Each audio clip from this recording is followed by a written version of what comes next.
Hello, this is really just a postscript to the service on Sunday.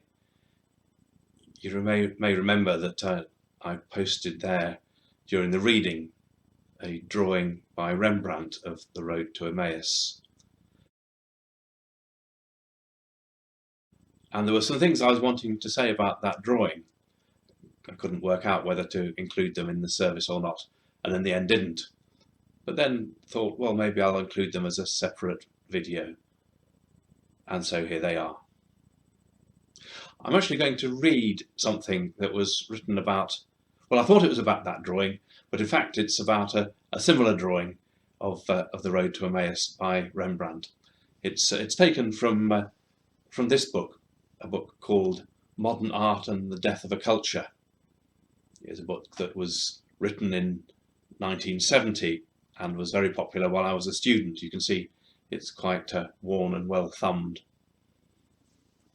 It's really a Christian response to the counterculture of the 1960s, and also looking at some things about the history of modern art and some of the currents in contemporary art of the time. And as well, it reflects on Christians and art, particularly the visual arts, more generally. It speaks about how a painting or a drawing goes about representing a story from the Bible that is both about something that's there, but also is something of universal significance and has that supernatural dimension. It teaches us how to look at paintings and also helps us to think about an event like the resurrection. So here's the actual drawing that he's talking about, and then I'm going to read a page or so from the book.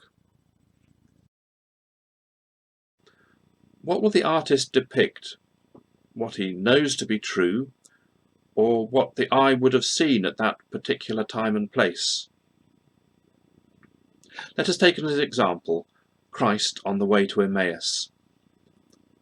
We know from the biblical story that there were 3 men on the road, and 2 of them did not yet know that the 3rd was Christ himself. What must the artist show? What he knows, or what the casual passer-by might have seen? Either way, he is at variance with the biblical truth. This problem is always present in one way or another in the portrayal of biblical narrative. The picture can be made historically exact, as in the 19th century, attempting to reconstruct what a camera would have recorded. But that would reduce the event to something of no more than historical interest. Or it can give the true, timeless message, but often only by losing the historical truth of the fact. And true Christianity is firmly based on historical facts. The fact that God led his chosen people out of Egypt is a historical event to which the whole Old Testament refers again and again. It is equally vital for Christianity that the event of the resurrection of Christ is recognized as really having happened in history. Otherwise, says Paul, your faith is in vain. This dilemma led many 17th century painters in the countries of the Reformation, in Holland for instance, to abandon painting biblical scenes entirely. Only Rembrandt really tried to overcome the problem. His drawing of Christ on the way to Emmaus shows his answer perhaps best of all. When we look at the drawing, at first glance there's nothing special about it. 3 men are standing together near a house. Yet we gather that the middle one is most important. He has made this apparent by pictorial means, by making the side of the house dark, thus creating a rhythm: man, Christ, man, house, with the downbeat on Christ and the house. He also makes Christ stand out as important by the way he's placed him between the 2 disciples.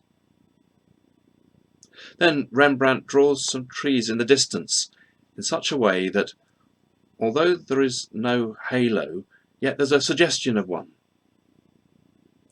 In this way, the drawing is natural, and yet it is much more than just three men on a road.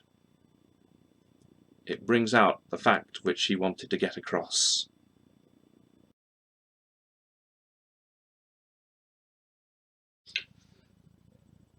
So there we are. The resurrection is both something that really happened, it's a truth that's rooted in everyday events in history. It's not about something that's in some mystical realm, unconnected with our everyday lives. But it's not just another event in history lost back in the depths of time. It's of something that's of eternal significance, somewhere where heaven and earth meet, and so has an importance for every moment of history, including our own. How do you go about representing that in a painting? Well, as we see, that drawing shows Rembrandt's answer to that question.